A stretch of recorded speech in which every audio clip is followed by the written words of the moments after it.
Good evening, everybody. Welcome to this General Government Committee meeting, May 3rd, 2023. The time is now 6 p.m. And so let's begin. May we have a roll? Councilmember Dennehy, absent. Councilmember Schmischer. Here. Councilmember B. Smith is absent. Councilmember Stein. Here. Councilmember Tracy. Here. Councilmember Worthington is absent. Looks like Councilmember Dennehy has arrived. And Mayor Pro Tem Hammer. Here. And Mayor Smith is absent. Thank you for that. We have a couple of things to discuss this evening, and this is just to remind ourselves. I think this is our recent discovery that our charter says that we will, when we're conducting legislative affairs, that we will refer it to a committee, and that is this committee, and that we will consider it here, and then it will be brought before council for action. So this is essentially a discussion of pending legislative matters. And with that, Ryan, and we have some individuals online too, is that correct? That's correct. We have City Attorney Catherine Sellers and City Planner Patrick Miller work online. Great. Good evening to you both. And Ryan, I'll turn it over to you. Yeah, when we updated our building code from the 2006 code to the 2018 code, there was one item that was left in chapter 8, and I'm going to hand it over to Kathy to talk about that and why we're going to delete this or requesting to delete this. And we also have Catherine Sellers, City Attorney, to answer questions about this as well. Okay. So attached for the City Council review and consideration is an ordinance for the deletion of Title 8, Chapter 8.40 of the Uniform Code for the abatement of dangerous buildings. When the International Property Maintenance Code was adopted in November of 2020, this Chapter 840 of Title 8 should have been removed. The International Property Maintenance Code covers violations under Section 106 and notices and orders under Section 107. Abatement orders are processed through municipal court under Title 8.42 enforcement and penalties. We had two sections in Title 8 at the time. It used to be the Uniform Housing Code and the Uniform Code for the Abatement of Dangerous Buildings under the 1994. And this section just didn't get deleted out at that time. So I have a question, just so I'm clear. It's something that didn't, a section that didn't get deleted when it should have been. But when we adopt uniform code for the abatement of dangerous buildings or other uniform codes, do they get codified within the municipal code, or are they a separate document? So the code book is a separate document. So we adopt the code book. So both of these, the Uniform Code for Abatement of Dangerous Buildings is a separate code book. Separate from the municipal code. Correct. Gotcha. And so that code book was put into this title saying that we have adopted that code book. But it's not incorporated fully. It's just by reference, or is that how our municipal code does? I just want to get it straight in my head about what's where. So like when we adopt any type of building code, we adopt the ordinance that refers to the building code, and that's what we use as our actual building, whether we're doing plan reviews or that adopted code is what we use to enforce the building code. Yeah, so it's adopted via ordinance. By reference, and the ordinance itself is built into our municipal code, but these other codes are by reference. It's hard when you're using the same word code for both, but Right. I get it. Thank you. Thank you so much. I was wondering if Attorney Sellers could share with us kind of if a crosswalk has been done and if there are any portions that were in the code that may not be explicitly referenced in section 106 and 107. So the short answer to your question is no. I mean, so what's really happening is that you adopted a international property maintenance code, and it covers the same topics as the uniform abatement of dangerous building code. And that's really what the issue is. It really, I'm going to disagree a little bit with Ms. Olsch, but it's not really an enforcement issue on the enforcement provision. So if we were to use the uniform abatement of dangerous building code, we could either use the enforcement provisions in that code or the ones in that I think is in your packet in section 8.42. So we could have used either. So I'm less concerned about the enforcement mechanisms than I am about the overlap on the topic of, what constitutes a dangerous building in relation to that international property maintenance code. And I believe that Ms. Olsch reviewed those two codes together and doesn't have concerns that removing this one will leave a gap. I hope that answers your question. Thank you, Attorney Sellers. Yes, I was just wondering if the attorneys had also done that review to ensure that there wasn't a gap by removing chapter 8.42. Yeah, we're not removing we're removing the danger. Is that 8.42? I'm sorry, I might have the wrong one. 8.4. 8.42 enforcements and penalties. That remains. And so that tell you what, hang on to your question. Let me ask a question that may help clarify because it's not clear in my mind. So our code right now has a section 8.40. The Uniform Building Code 2018 has a section 106 and a section 107. But it also has, and this is the question, a chapter 8.42 enforcement and penalties, or is that in our code? That's Eight in the point four two municipal. is in the municipal code, is not in the IBC. Okay, so this is a case, if I'm correct, that where the building code has a section in it that makes a section in our code redundant, but not all of the sections, just this particular section that we're talking 8.40. So 8.42 is still our code. That's in our code book. But 106 and 107 are in the other code book, the International Building Code book. But so you still have your question, I'm sure. Yeah, me too. So have the attorneys done a review, a crosswalk between chapter 8.40 of our code and the proposed new, or not the proposed new, but the other code of section 106 and 107 to ensure that by deleting chapter 8.40, we aren't removing anything that is not otherwise covered by sections 106 and 107? So, okay, so our office did not review the uniform abatement of dangerous code compared to the international property maintenance code.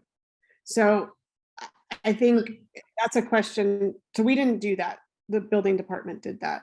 And I'm not, sorry, I'm not worried about the removal of the enforcement items because similar enforcement exists in the 8.42. So I'm not concerned about that issue. But the topical, like what constitutes a dangerous building, like how that's defined and whether that's covered in the International Property Maintenance Code, that part we didn't review. So I just want to be clear about what we did review and what we didn't. Okay, because with what's in our packet, section 106 and 107 don't appear to have those definitions. Yeah, that's only the violation portions of the uniform abatement code, dangerous building abatement code. It's not the entire code. The entire code, it's probably maybe 35 pages long. That has a bunch of definitions and processes in it and items like that. And the International Property Maintenance Code is probably 250 to 300 pages long is my guess. Maybe it's not that big.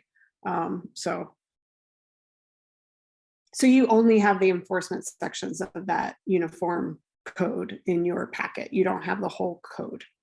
Right. We probably need to see everything, either at council or however, just so that it's clear what's leaving, what's not leaving, and where is it.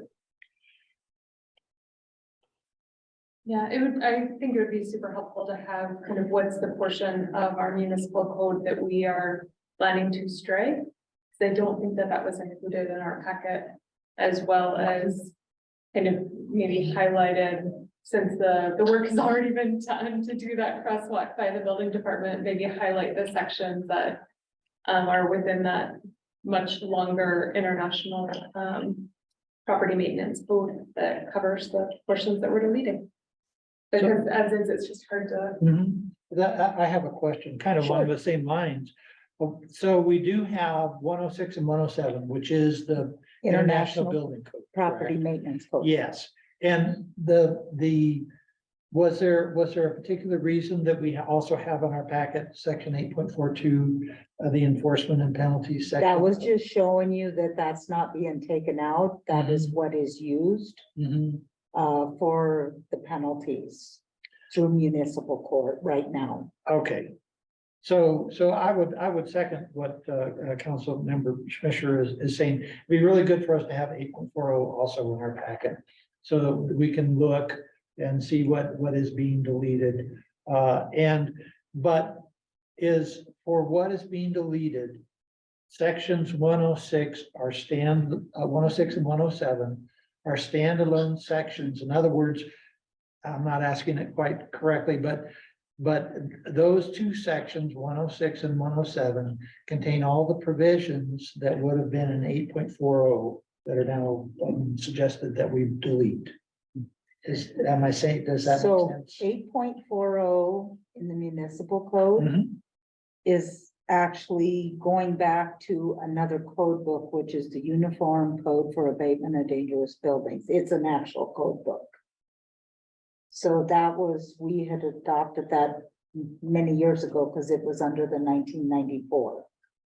So I think what I'm hearing is that when this comes back to council, you want to see all the wording from 8.40 that's being stricken. Is that Just correct? to make it clearer. Yes. What kind of doing. And I think the other part that we need to see, and heaven help me if I don't know what I'm asking here, is the relevant parts of the international. So I am a little bit confused. There's really two other documents we're referring to here tonight, as I understand it. There's the International Building Code, and then there's another document, which is the Hazardous Building Abatement, a standalone document separate from the International Building Code. Is that correct? That's right. So the International Property Maintenance Code is already adopted and in the municipal code under 15. I believe it's 15.10. Okay. And so that's where we adopted the International Property Maintenance Code. And so if I can interrupt your flow, but what that means is that at that adoption, 8.40 should have gone away then. Correct. Okay. Okay, But we can provide links to council for both 8.40 and 15.1. They're both in the code. well, I don't know that it'll help me to have 15.1 because we're not gonna have a link to the smaller of the two is a smaller document. The first document, the International Building Code, is pretty voluminous, isn't it? The property maintenance code is probably around 60 pages. 60 pages. I was trying to think how you could review it. We do have a hard copy in the city clerk's office. You can review the property maintenance code online for free through ICC. I can also print it off. I'm not sure 60 pages. I don't know. But just kind of a general statement I would have is if it's something that we as a city are using in an enforcement process, we should make it available on our website electronically or in a link or something, Yes. just so people can refer to it. We do have a link out there that people, on the the link takes you to ICC, which is International Code Council, and they can review all of our code books online for free. So there So is a that's link already out in there. But it is true that the international build, the 2018 International Building Code is pretty voluminous, correct? Oh, yeah, that there is probably 1,000 pages. Several books. Yeah, several Yeah. books. Yeah, right? that's several, and like the International Residential Code is probably close to just 2,000 pages for one code book.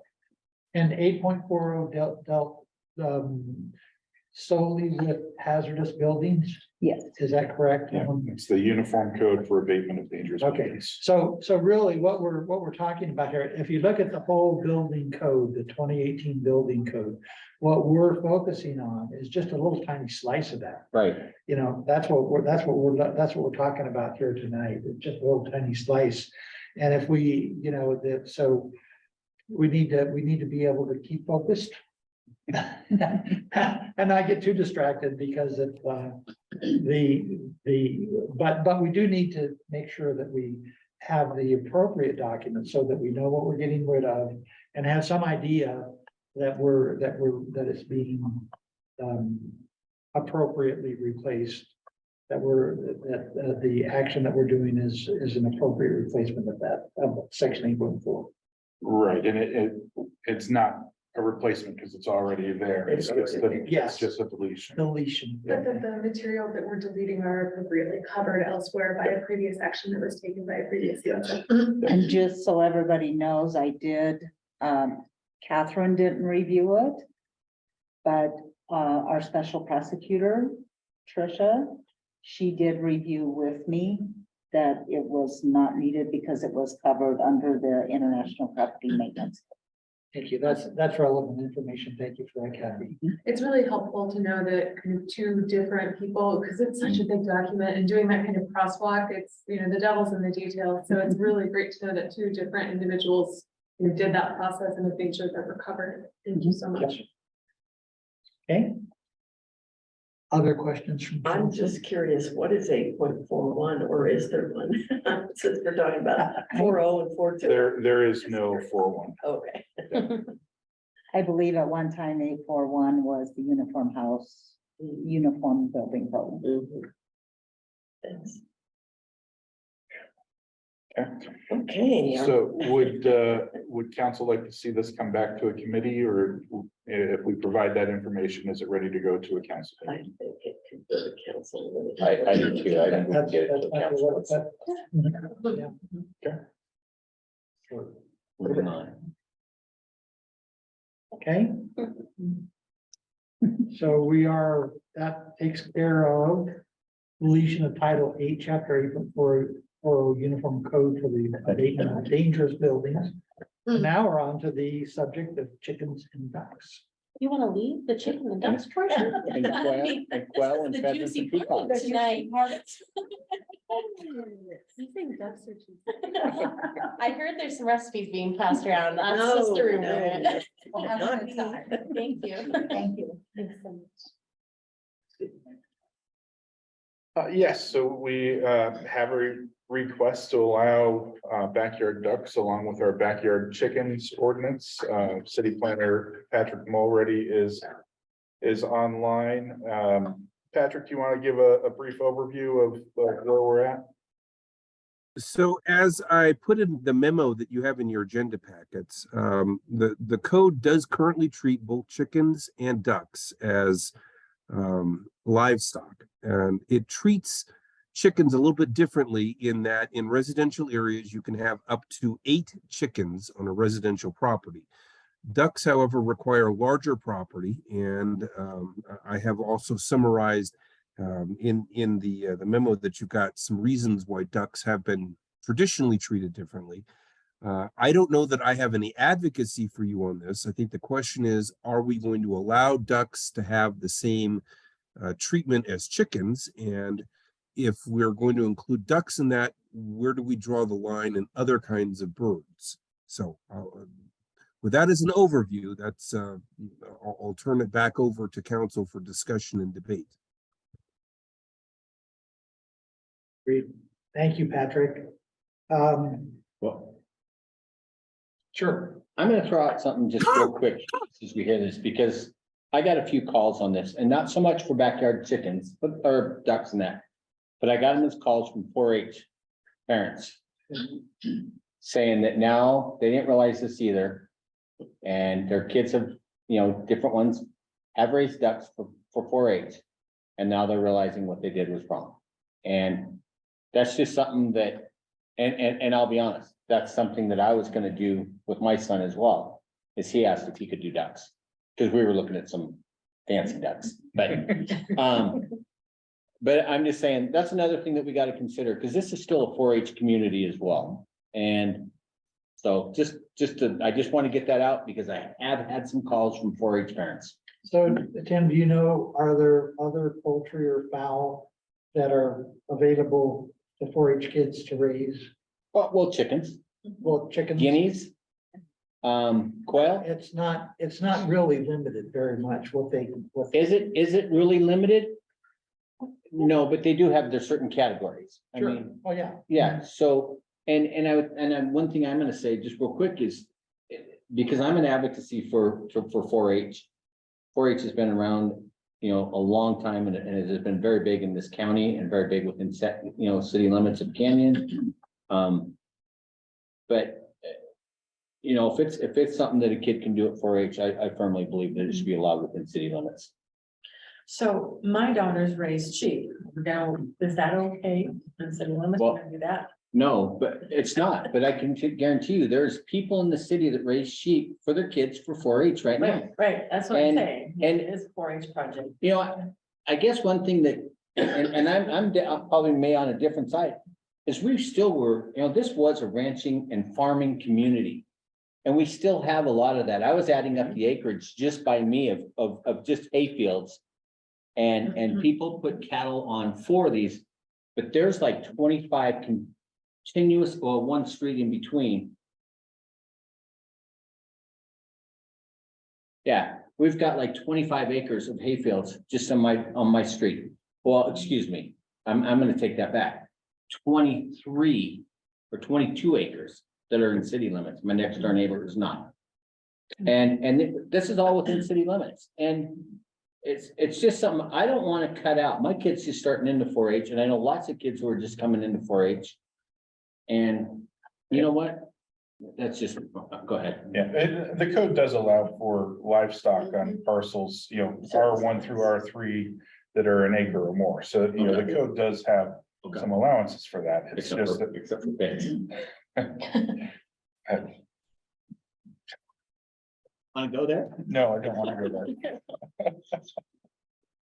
there. So there are allowances for, you know, kind of built into the code that's already baked in there. Sure. Has city staff had an opportunity to do any of the research on the other types of you know, the guinea fowl, peafowl, quail, goose, turkey, pheasant, where there is that concern of where do we draw the line? Has research been done on those? I had thought, based on council direction, that we were really just trying to limit this to ducks, and that we just wanted to take a look at this and then kind of consider other things maybe as they come up, or. I think that's the direction we're looking for. You know, we want to make sure that it is just ducks. You know, if we're gonna amend the code, we want to make sure that we don't, you know, But all the others are allowed if you have an acre or more.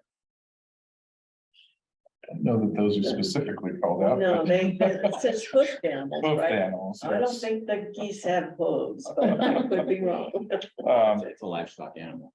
You know, most of the ordinances that we looked at when this originally came up was, you know, was limited to chickens and ducks for other municipalities. We did not see, too many, I don't know that I saw any,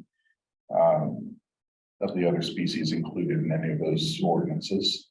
And I do find it interesting that in some ways, and maybe I'm wrong, but in some ways, there's more, even in our existing ordinance about chickens and enclosures and so forth, we seem to almost say more about what we have to do with chickens as compared to dogs and cats, for example. And I mean, personally, I'm fine with just putting ducks in the same category with chickens. I know they're not the same, but I don't. Yeah, I just see a continual and, a continual, coming of citizens to meetings, and we are a rural community. And, okay, I have an acre, can my kids raise sheep? Can they raise a calf, a feeder calf? And so I hate to have us constantly changing our ordinances. And I don't have any problems with the ducks versus chickens either. That's not a problem. But as the progression, I can see where someone would come in and say, well, we didn't know we couldn't raise sheep, and you know, our children are heartbroken, that kind of thing. So I'm thinking, it looks like each of the critters that are specified in ordinances, there's a specific how much acreage you have to have for the sake of the animals. You don't want them in like in a small lot. So you know, maybe there could be some sort of have some kind of index of animals, and if you have this much acreage, then, you know, it's all right, or we can just stop at ducks and then wait for the next person to come. And I'm gonna say something real quick, because you're saying that, you know, somebody has a backyard, very limited, but they can have 4 dogs. That's a lot more than 8 ducks, so as far as space and everything goes wise. If you put those 8 ducks in there, there'd be a lot less ducks. With the dogs. Well, don't go with the No, dogs. but you see what I'm saying. I know exactly Yeah, what you're saying, is that dogs aren't limited. Some people. Well, have no, I think 6, dogs are 7 limited. dogs in their Dogs are house. limited, but I'm saying, when you're Yeah. talking about size. Yeah. And, Right, so. And you know, a backyard is sufficient to hold, I don't mean the smart, a backyard can hold 20 ducks. I'm not saying that that's what we want to do, but I'm just saying, space wise, and I'm good if we just go with ducks right now. But it's gonna keep coming down the line, or maybe potentially, we don't know. Don't know. The reason we brought it up is because we do know that in, you know, the Lincoln Park area, there are guinea fowl, there are peafowl, and people are keeping them. And, So, and there's places and other places within city limits that have all that. Well, we know that there's properties that have been in families for multiple decades that engage in really all kinds of husbandry, you know. Well, with the calves, feeder calves and raising steers for slaughter and that kind of thing. So they're right there in city limits, you know. Part of what I think that we need to be cognizant tonight of is the 4-H connection. Because I'm not, you know, the problem is that it would almost require an exception in the code to allow 4-H activities, but then again, I'm not sure we want, you know, all 4-H activities. Or maybe we do want to allow those related to fowl or something like that, I'm not sure. But I would hate to preclude 4-H kids and families from being able to participate. And I think, and it is, and you know, and our 4-H is, I mean, it's big down there. It's a big, Absolutely. and it should be, because it's a fantastic organization and we're still a rural community. I know a lot of people want to see us change a lot of that, but the bottom line is we're still a rural community.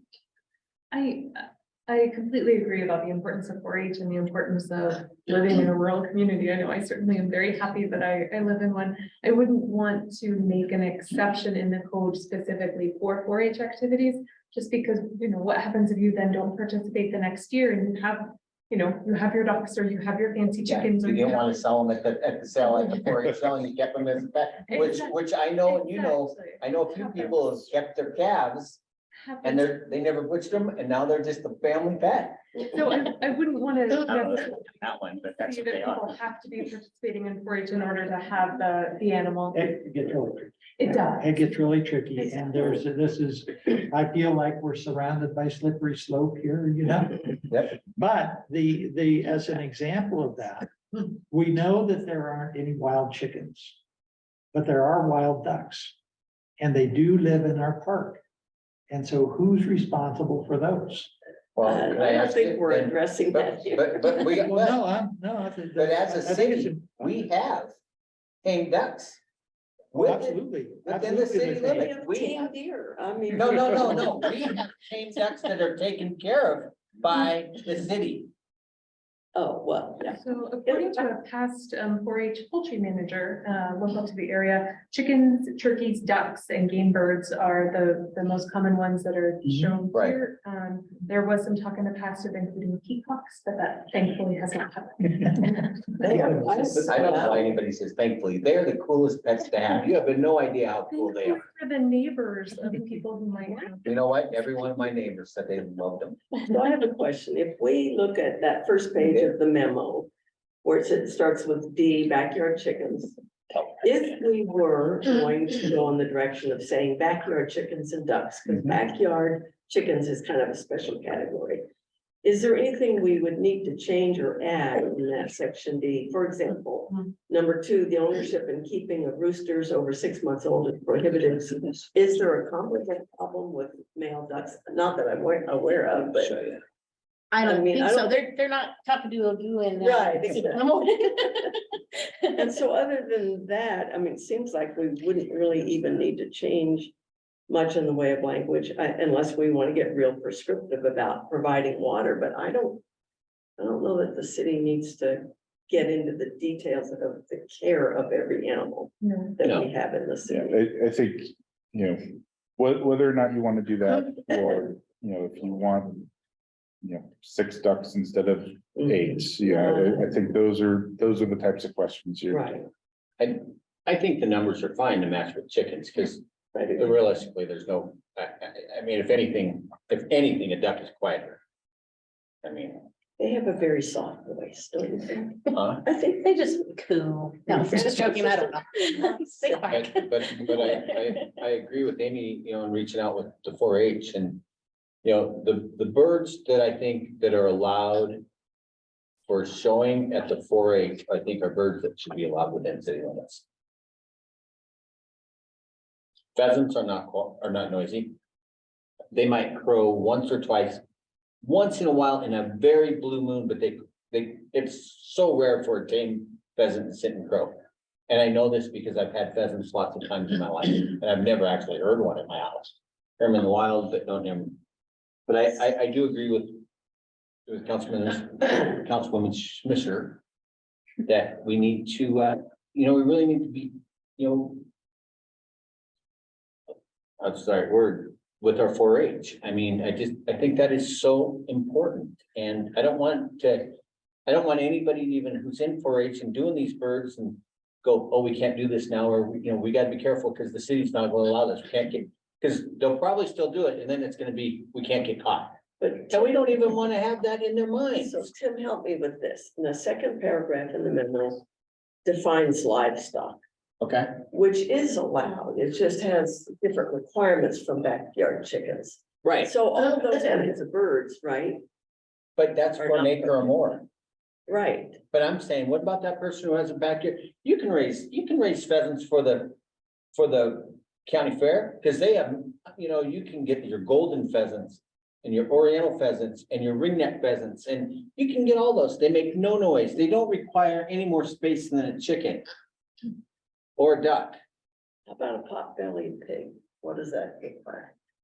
That has hooves. I don't mean to speak out of turn, but. No, they're allowed, but it's under that acre category. But what I'm saying is, I think the acre thing for the birds, I don't think that's, I think for 4-H, like all the livestock birds that Amy, Miss Councilman or Councilwoman Smith was saying, I think we allow those in the backyard as well. I don't have any issues with expanding it beyond ducks, but I also don't want to hold up. Like, I think that we could have a much longer conversation about all of the animals and about trying to make it much more expansive while still not infringing on anybody's neighbor's quality of life. But I also don't want us to go down a 6-month rabbit hole, When really, I think it seems like there's, yes, no. Go down a 6-month alternative winding path, when really I think that there appears to be general consensus that we're fine adding chickens and ducks. Well, and maybe we can sit down with some of the 4-H leaders and talk to them and see kind of what the numbers, and I would be more than happy to go get some stats from the 4-H people. I'd be happy to go with you, Councilmember Denny. You know, I'd be more than, and we can just bring that out as a side deal and say, hey, let's just take a peek. This is what 4-H is telling us is going on in our community. Because they're gonna have the best understanding of what's going on in our community. Well, my kids were in 4-H for a long time and did do livestock, and we had to travel out of county to do that, or out of city to do that. But I know in all those books, it says best care for those animals. And so maybe there's already a standard set by 4-H that says how much room they should have or what kind of accommodations they should be having.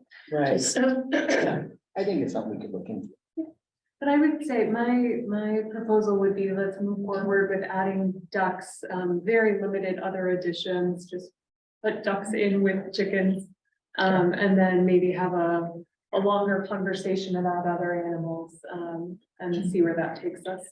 And would extension agents, do they have information like that about care of different kinds of animals? They Sure. said there's pretty. Yeah, because the extension agent is also basically the head leaders of 4-H. Mhm. What are our parks zoned as? They're zoned as open parks and open space. Parks and open space. And it may have sounded sarcastic, but it wasn't really intended to be sarcastic. But we have ducks in our park, you know, and so our code doesn't permit that. Correct. You know, maybe the issue is not an identifiable owner, but it could be looked on, the city's an owner. And so there's, you know, I hate to say, well, it applies to everybody but us. you know? Right, exactly. What about No, geese? exactly. What about the geese that are around? Yeah, sure. I'm not advocating. No, I know what you're saying, but those are domestic They're there. geese.